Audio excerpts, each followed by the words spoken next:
What's going on, everybody? I am Winston Marshall, aka the Swaggy Blur, and I'm here at ILM talking Ultraman Rising. Got a chance to talk to the director, the VFX supervisor, as well as the composer, and I gotta tell you, we got some awesome interviews. Check them out.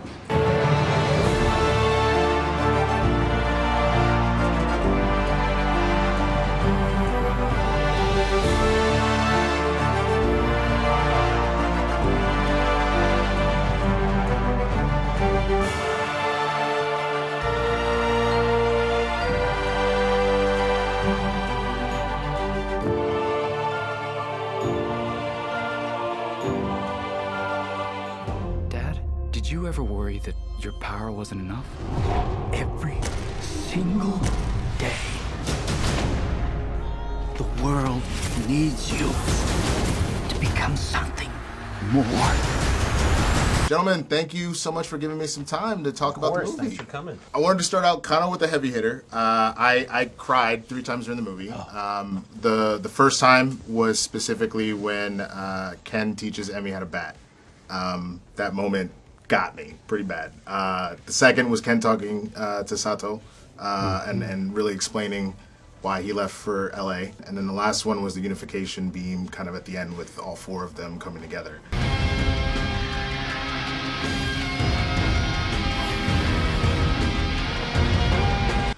That comes specifically just because I didn't have the best relationship with my dad growing up. But we got close when I became an adult because he helped drive me to college. And I got to know more about him. Yeah. Is there like a personal element that kind of drove that similar narrative of the bond of a parent and child, and maybe not understanding each other, but finally coming to terms with who each other is? I was very lucky in that I grew up in a really tight family. My parents were young when they got married, so I knew my great-grandparents. And I was very close to my cousins, but it wasn't always easy. You know, there are gaps in communications, there's misunderstandings, there's moments, especially when you're a teen, when it can get very rocky, effervescent. Well, that's a nice word for it. Personal stats don't win championships. So my ego is holding me back. I wanted to talk about that in a real way and talk about some of those misunderstandings, because in hoping that the film will promote communication. When I moved away from home, when I moved from Kentucky out to LA, I would see changes back at home that were big. It wasn't just that somebody had lost weight or gained weight or somebody had moved, it was somebody was gone. God, I miss her. Her heart, her passion for life. Whatever problems you have, it's better to just get them out on the table and communicate and work through them, because life is short. We don't get the people that we love as long as we would like to have them. So let's try and work through things, because there's a mutual benefit that we get out of it. And that was important for me to reflect in this story, is that there's a misunderstanding. Yeah, she sent me those. And tapes of all your games. I thought you didn't love me, and that's why you sent me away. And that's not the case at all. It was, I had to because I wanted to protect you. And those are the hard decisions sometimes you have to make as a parent. I know it wasn't easy, Kenji. Moving away, building a new life. Being Ultraman isn't about fighting.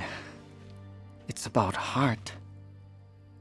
Understand that sort of nostalgia perspective, and then the legacy of the franchise and the history of Tsuburaya Productions, right? And so there's this like personal angle, and then the weight of the fandom, right? And then so it's like, how do I represent a way that still is personal yet honors it in a new way for a new audience, and at the same time let them discover who Ultraman is just the way we did as kids. Absolutely. You know what happens when Ultraman gets stressed? No. Remind me again? Your color timer changes and you lose your powers. Great. Scott, thank you so much for taking the time to talk to me today. Love the t-shirt.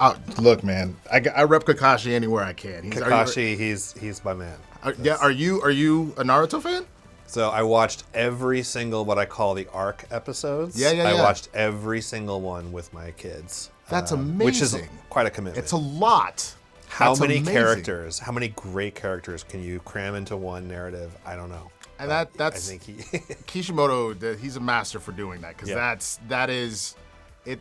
There's too many. There's too many amazing characters. I have a problem keeping up with all my cousins. Yeah. So I can't even imagine I'm gonna make like 10 villages and they each gonna have a deep lore and whatnot.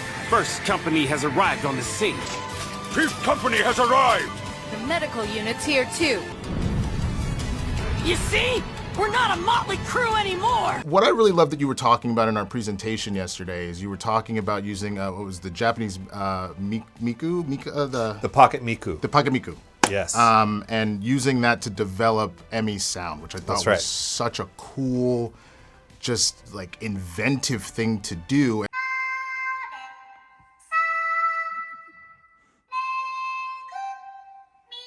And I've heard that you also used other video game consoles as well. Yep, I used a Commodore 64 and a Nintendo Entertainment System, an NES, like the original.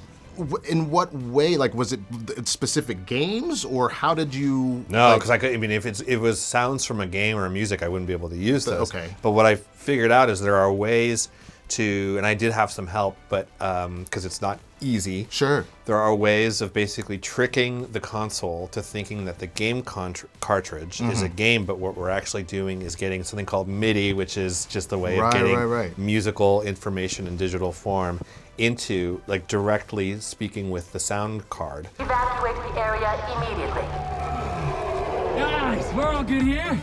I was just wrapping things up. Be part of an emotional story about family. And so that was one of the first puzzles I had to figure out. And what I came up with is it's the sound of Ken failing up. So when things are not going well, when he's trying to be the superhero in the first half of the film, and things are not going well, or when he's striking out and he's injured, you hear a lot of the 8-bit then. Like, yeah, exactly. Exactly. You literally do hear that. You hear the Pac-Man sound. Mina, we've got a situation. Baby just melted, Pac-Man. Mr. Jones, thank you so much for giving me the time of day to just talk about this incredible film that you helped make, man. Oh, it's a pleasure. Where are you from originally? I know you were in London for a while. Is that where you're born and raised? Or? So yeah, I'm from a place called Wolverhampton that's in the Midlands in the UK. And yeah, we never had Ultraman growing up. In the UK, we have Doctor Who. Right. It's been going since the 60s and it's reinventing itself. In Japan, you have Ultraman. It's been going since the 60s. It keeps reinventing itself.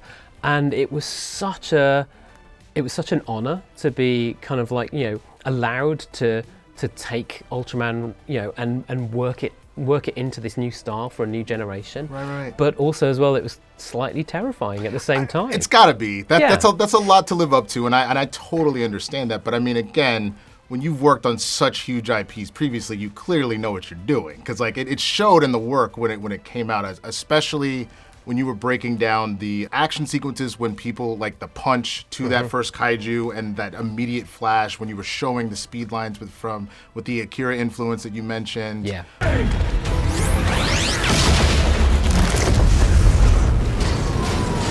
What are some of the other things that were in there like that? Yeah, I mean, we always wanted to find this balance. So, Ultraman, the main theme of Ultraman is balance, and no more so than in the visual effects in this show, because what we're trying to do is we're looking at where all the influences come from. So we looked a lot into manga, we looked a lot at anime. So manga influences, we had these kind of posterized textures that are used a lot in manga, where it's almost like an over photocopied image, where you photocopy a photocopy a photocopy. Right. And you get these gritty kind of like textures that give manga this kind of like great textural feel, and we knew we wanted to kind of like involve those in the Ultraman Rising look. But then, you'd look at anime and you'd look at speed lines, you'd look at impact frames. Love Akira, love Akira, and love the Akira lens flares. So we knew we had to get those in there as well. So you're doing your research, you're going off, you're kind of looking at the history, looking at where things have been, and that allows you to pay respect, pay homage to the things that everyone loves. Right. And then also kind of, it shows you where you can push it into the future, and you can kind of take some risks and kind of go, okay, we're going to take this, but we're going to spin it and we're going to give it our own kind of Ultraman Rising vibe.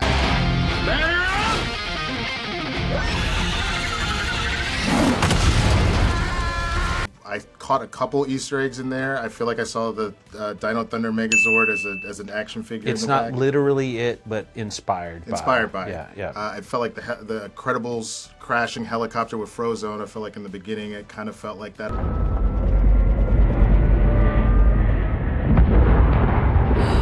Where is my super suit?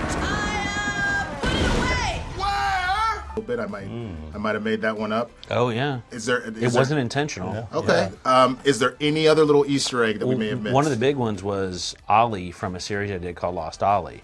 Yes. So we had a toy that we couldn't get the rights to, and then John was like, "Why don't we just get the rights to Ollie?" So I called up Teddy Biaselli, who is my exec over at Netflix, on that, and he's like, "Yeah, done deal." And then I actually got Whenever You Squeeze, and he started to sing bingo. That's Jonathan Groff. I got Groff to reprise his role. That's as awesome. Ollie. So he's the loveliest man in the world. Like I love Jonathan, and he was like, "Oh, of course I'm going to do it." So, Absolutely amazing. Okay, Yeah. final. You did the dig on Ohtani. Who you got? The Dodgers or the Yankees? Oh, the Dodgers. For me, I'm Let's sorry. go. Dodgers. Let's go. Dodgers. You already know. Let's go, gentlemen. Absolutely.